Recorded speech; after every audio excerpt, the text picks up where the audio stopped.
Welcome back to Pokemon episode summaries. Today, I'll be doing episode 408, At the End of the Fray. The episode begins right where the last one had left off, where Tyson's Sceptile had launched a Solar Beam, and Ash's Glalie had launched an Ice Beam, and the two attacks collided to create a huge explosion that extended even outside of the arena and covered the entire arena with smoke, which even Ash and Tyson were struggling to battle through. At first, the smoke was so bad that no one could see what had happened as a result of the two attacks colliding, even the announcer, who was desperate to find out so that he could announce it. But suddenly, the smoke cleared, so Tyson and Ash both called out to their Pokemon, telling them to get back up, but they reacted in shock as they saw that both of their Pokemon, Glalie and Sceptile, had been knocked out instantly, simultaneously, from the explosion. The referee officially declared that both Sceptile and Glalie were unable to battle, much to Morrison, Max, May, and Brock's shock as well, as the screen then shows this. Meanwhile, as for Team Rocket, their new boss was going away on a business trip, so he was showing Team Rocket their new place where they would be doing most of their work, and where they would operate the entire snack selling system, an old rundown vendor stand lodged between two buildings. Jesse and James wondered how they were supposed to sell snacks at a fucking destroyed vendor stand like this one, stating that it wouldn't be very appealing to customers, but their boss just clarified that if they wanted a place to work, then they would have to fix up the stand first, because he didn't have enough budget to fix it up for them, and he then takes his leave, waving goodbye to them, and not helping them at all with the remodel, simply adding that Team Rocket should ensure to get rid of all the dust and repaint as well. James was determined to get to work, since he wanted to sell snacks as soon as possible, suggesting that they start right away, but Jessie was angry as she ran over to the stand and started to lose her shit, smashing her hands on the stand's rough countertop, instead suggesting that Team Rocket give up on selling snacks now and just go back to capturing Pikachu, because fixing the stand was going to take too much effort. However, much to Jessie's shock, when she smashed her hands against the countertop of the stand, it completely collapsed, causing a huge mound of dust to rise up and engulf Jessie. This just makes Jessie even angrier as she stands in the pieces of wood that remained from the collapse of the stand and complained about how they were now going to have to rebuild the stand from scratch, while Ash and the gang just got to relax and watch the Evergrande conference or participate in it. Wobbuffet then forcibly popped out of his Pokeball to agree with Jessie's frustrations, although Wobbuffet's appearance only made Jessie even more bitchy. Just then, James noticed that Meowth was missing and asked Jessie where Meowth went, leading Jessie to state that she had no goddamn clue. Where did Meowth go? Hopefully we'll find out soon. Anyways, back to the battle. For Ash's second Pokemon, he sent out Torkoal, and Tyson, for his second Pokemon, sent out Shiftry, with Torkoal starting out with a Flamethrower, but Shiftry was able to dodge by jumping above the attack. Torkoal simply aims the attack upwards, but Shiftry dodges it again by jumping down this time.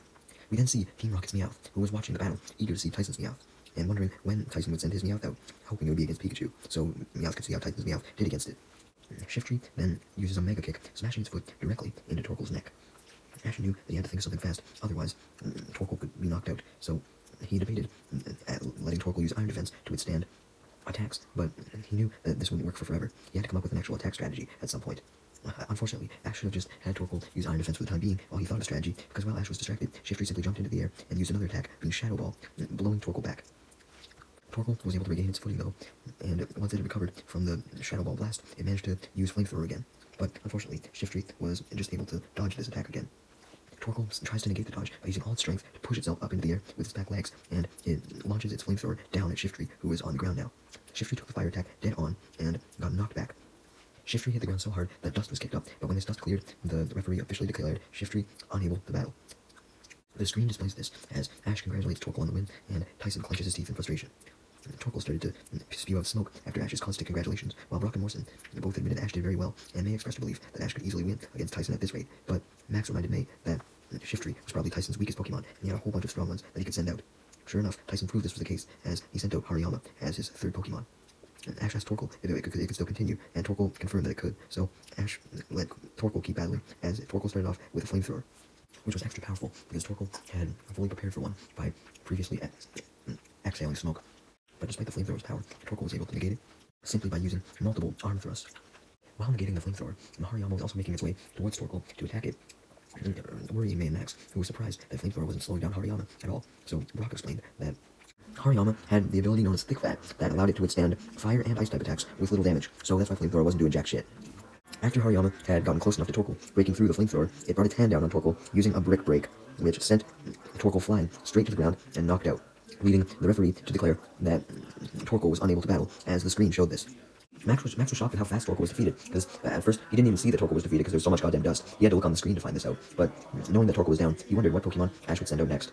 Well, I'm sure you guys are wondering as well, so I'll just tell you. He sent out Corphish next as his next Pokemon. Corphish started things off by using Bubble Beam, but Hariyama dodged by jumping into the air and tried to use another Brick Break, this time on Corphish, but Ash quickly thought of an idea, telling Corphish to dodge by going underneath Hariyama's legs, right as Hariyama crashed his hand down, only hitting the ground, forming some dust. Now that Corphish was behind Hariyama, it prepared to use a Crab Hammer. Hariyama notices this Crab Hammer coming though, and attacks with a Dynamic Punch, so Corefish's claw, that was powered by Crab Hammer, collided with Hariyama's Dynamic Punch powered hand, which caused an explosion, blowing Hariyama and Corefish back. Hariyama landed on its feet and skidded to a stop before it slid across the entire stadium, but Corfish fucking rolled like ragdoll across the entire field. It was just fucked, and it was rendered unable to battle, as confirmed by the referee, and the screen then showed this, meaning that Ash had now lost 3 Pokemon, thanks to Hariyama's recent victory. Just like with Ash versus Morrison, when a trainer's first 3 Pokemon were taken out, a break was called, where both trainers would go into different locker rooms to rest and relax for a little bit, while the stadium was changed to a different one. Although this time, Ash was the one who caused the stadium change, not Morrison. So Ash and Tyson went into their respective locker rooms, with Morrison, Max, May, and Brock paying Ash a visit, but we first see Meowth, who was eager for the battle to continue, hoping that Tyson's Meowth would come out soon. Anyways, in the locker room where Ash was, Morrison scolded Ash, demanding that he battle better, because if Ash lost, then that meant that Tyson would guarantee be stronger than Morrison too. Basically, Morrison wanted Ash to win the entire tournament so that he could say that he at least lost to the winner. Ash wasn't worried, despite his current disadvantage, stating that he would do everything in his power to win, and asked Pikachu if he would assist him during the second half of the battle. Pikachu agreed with a nod and a determined cry, indicating that it was ready to battle harder than it had ever battled before. Meanwhile, as for Jesse and James, they had decided to give up on the hefty task of rebuilding the vendor stand and decided to go look for something new to do or something to steal so they could find another way of making money. Also trying to look for Meowth in the process because they had noticed that he was missing, if you remember that. And they happened to stumble upon a Pokemon storage center that was somewhere in the Evergrande complex, and they planned to take whatever they could locate. And soon enough, they found some Pokeballs in the storage center that was actually connected to a Pokemon center as well. But they were most interested in the Pokeballs, and were going to steal them either way. But they became even more motivated to steal them when James noticed they were in a Pokemon Center when he saw a poster on the wall, which made him realize that all these Pokemon in the Pokeballs must have belonged to contestants in the league who were keeping their Pokemon in the Pokemon Center to get healed up until the next match. So basically, if they were league-level Pokemon, they must have been strong, so they were definitely worth stealing. Meanwhile, the little break had ended, and Ash, Tyson, and Brock, May, Max, and Morrison returned to the stadium, with Brock, May, Max, and Morrison returning to the stands, and Ash and Tyson returning to the opposite sides of the battlefield, which had now turned to a rock-based battlefield. As Ash and Tyson stared each other down, the announcer remarked that Tyson had 4 Pokemon left, while Ash had 3, and said that it was time for the battle to resume, and the referee officially resumed the battle, leading Tyson to call his Hariyama back out, and Ash to send out his Swallow as his 4th Pokemon. Swallow then started off with a peck, speeding towards Hariyama as fast as it could. However, much to Ash and the gang and Pikachu's shock at Hariyama's speed, Hariyama was able to stop Swallow in his tracks as he wrapped his hands around Swallow's beak. Once Swallow had been stopped from moving, Hariyama jumped into the air, still grasping Swallow, and spinned rapidly, throwing Swallow down for a seismic toss, leading it to bash into a rock as opposed to the ground, but Swallow manages to recover and fly up and immediately after this, and it speeds towards Hariyama again, going extremely fast, while Hariyama charged up for a focus punch to absolutely obliterate Swallow. But right as Hariyama was bringing its fist towards Swallow, Swallow attacked with an aerial ace, which caused Swallow to disappear before reappearing a few seconds later and heavily damaging Hariyama as it toppled over to the ground. Not before Hariyama's focus punch had missed, just hitting thin air. Hariyama was very weakened from his aerial ace to the point where it couldn't even get up. So Hariyama was officially declared unable to battle. So the score was now 3-3. Both trainers had 3 Pokemon left, as announced by the referee and announcer. As Ash congratulates his Swallow on the victory, and Pikachu does as well, May, Max, Morrison, and Brock were amazed with Swallow's performance, with Brock realizing that Ash must have actually used his brain and sent out Swallow since it had a type advantage against Hariyama, and the type advantage actually worked. Hearing this just made May, Morrison, and Max even more amazed by the battle. Tyson then sent out his 4th Pokemon, Donphan, and had it start off by smashing its nose against the ground and whipping up a sandstorm attack that immediately trapped Swallow. Brock, May, Max, and Morrison panicked at first, realizing that Ash had to come up with a strategy quick before Swallow was completely engulfed, and thankfully Ash did, as he simply had Swallow blow all the sand away by furiously flapping its wings.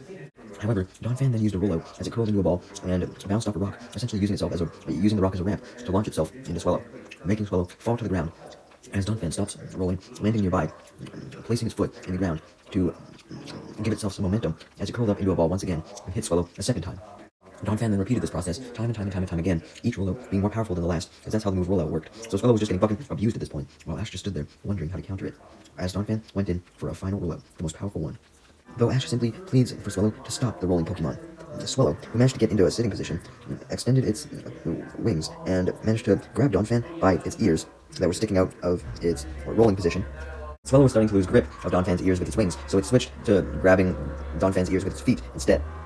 Swallow manages to lift Donphan all the way up in the air, and then threw it on the ground extremely hard, dropping it directly against a rock, which leaves Donphan knocked out, so the referee officially declares it unable to battle, as Ash congratulates his Swallow, and the screen confirms that Donphan was fainted, while Max, May, Brock, and Morrison breathe a sigh of relief that Ash was still in the match. Tyson then recalls his Donphan and sends out his 5th Pokemon, Metagross, which Brock mentioned was a Steel type, which made him and Max worry, since Swallow's Flying type attacks wouldn't do much against a Steel type.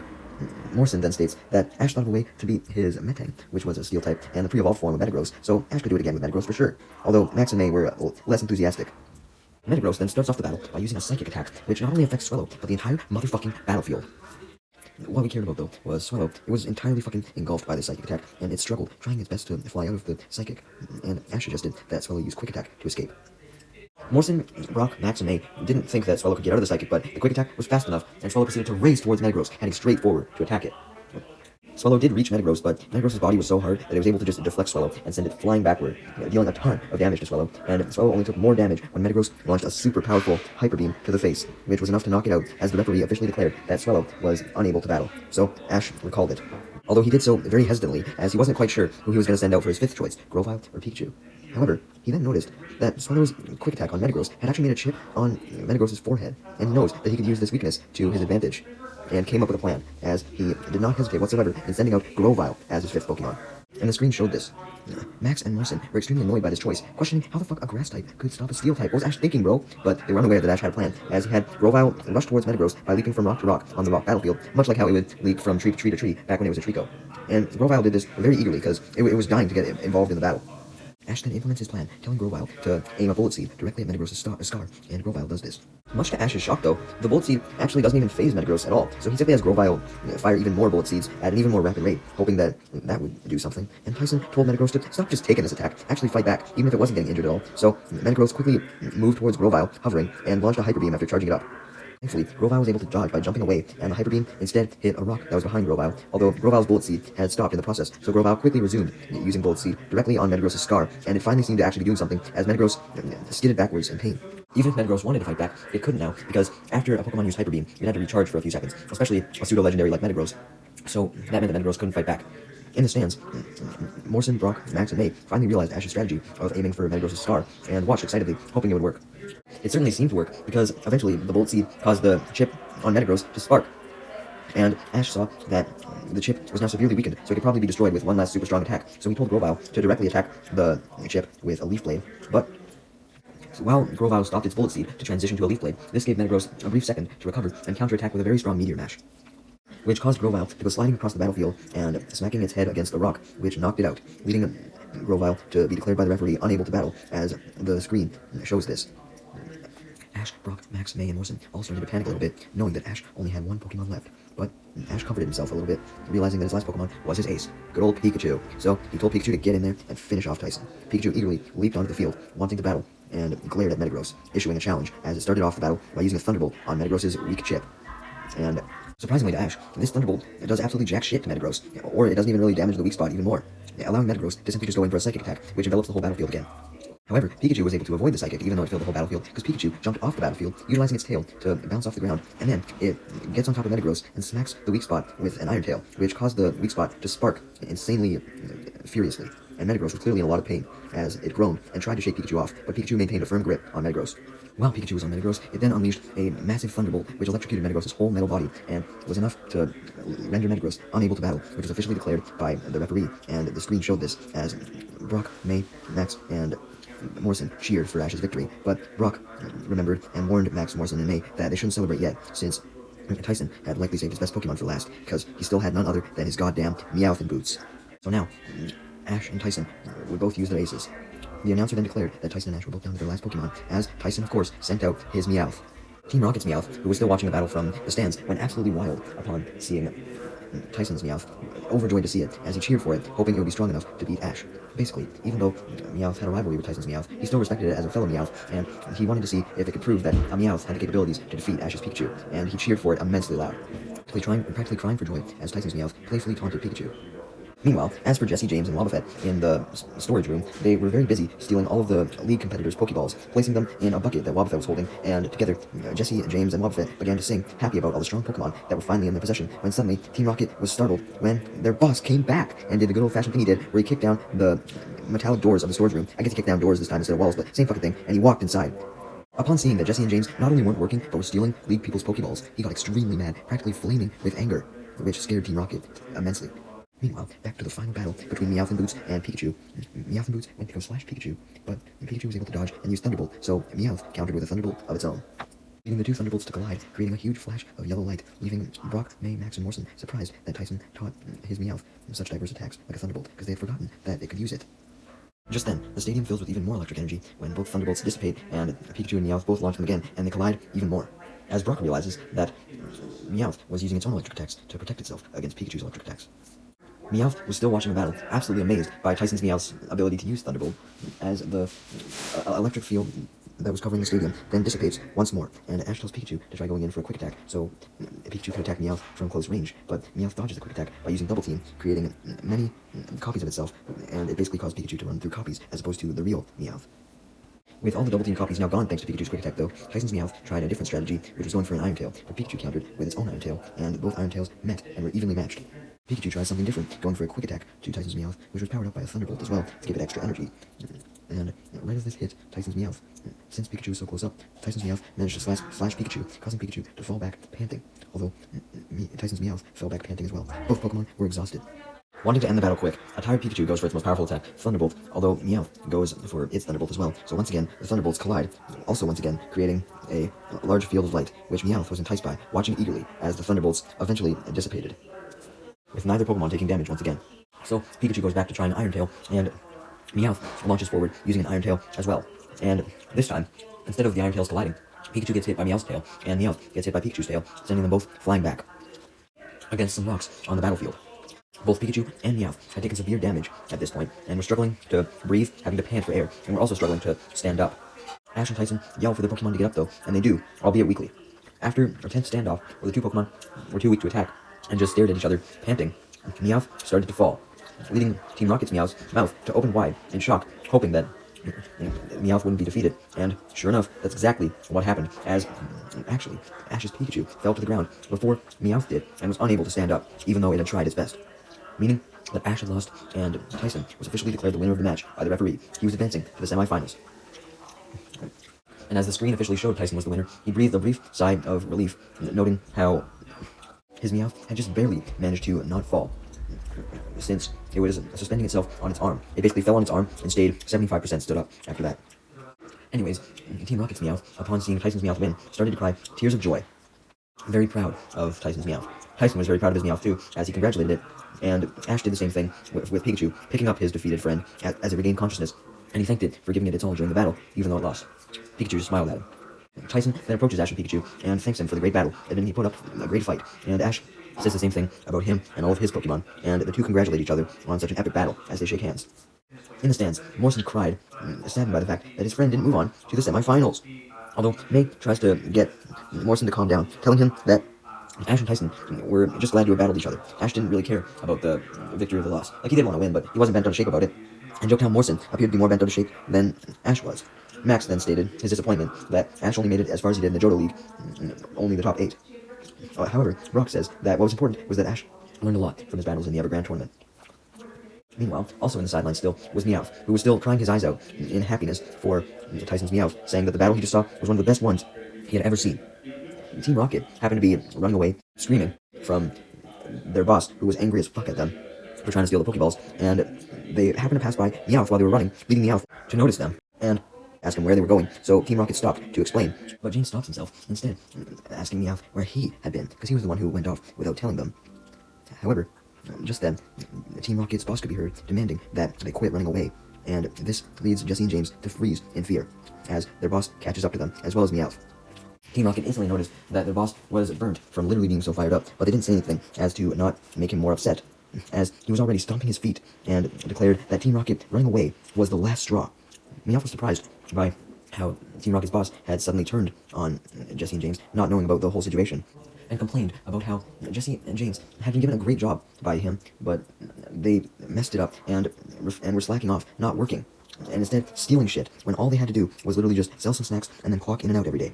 So that he could see their hours, so he could give them overtime. But now, he was angry. He was giving Team Rocket no goddamn overtime. Instead, he was gonna punch them into oblivion, and he did so by blasting Team Rocket through the air, including Wobbuffet. As Team Rocket was blasting off, Jesse yelled at their ex-boss that he shouldn't be worrying about Team Rocket not working. He should be worrying about fixing the vendor stand that was all fucked up. But also mentions that she hated punching in her hours, leading James to plead Jesse to stop talking about punching due to the massive punch they had just endured. And Meowth told Jesse to stop talking about work hours as well, because it reminded him that now they were back to having no honest job and were just members of Team Rocket again. With that, Team Rocket fully go blasting off. Yay!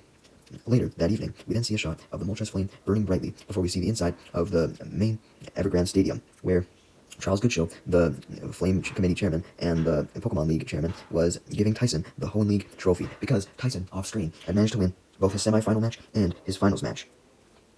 Tyson was very happy to receive the Evergrande Conference trophy and waved to the audience as they all cheered for him, including May, Max, Brock, Ash, and Morrison. While everyone clapped and cheered, May remarked that she was surprised Tyson managed to get first place. Even she didn't think he could make it that far, but she came to the conclusion that he must have been strengthened after their gourmet dining they did in several restaurants in Evergrande. May and Max then wondered what Ash and the gang's next goal would be since the Hoenn League was now done, with Brock stating that after watching the Hoenn League, he had regained an interest in participating in battling himself. Max agreed with this, stating that he wanted to battle as well, perhaps even in other regions, and Brock clarified that there were plenty of other regions, such as Kanto and Johto, that they could battle in, although Max stated that he was disappointed because he couldn't battle yet because he wasn't old enough to be a trainer. But Max clarified that even if he couldn't be a trainer, he would still accompany Ash, Brock, and May to watch their battles so that he could learn everything he needed to become a great trainer himself one day. Morrison and Ash then started talking, with Morrison congratulating Ash for getting as far as he did in the league. And Ash decides that since Morrison had got over his loss, he could poke a little fun at how Morrison had lost to him, although Morrison took this to heart. He didn't get sad, no. He simply just declared that he would train extra hard and beat Ash the next time they fought, whether that was a random battle or at the next tournament or league. Ash was intrigued by the prospect of a future league and wondered if maybe he should set out on another journey to participate in another league of some kind. Maybe the Kanto League again, Johto League again, or even Hoenn League again, who fucking knows. All he knew was that by the next time he met up with Morrison, he would be even stronger and ready to beat his ass once again, because he would train immensely hard as well. The episode then ends with one last scene of the Evergrande complex and the mountains that were behind it.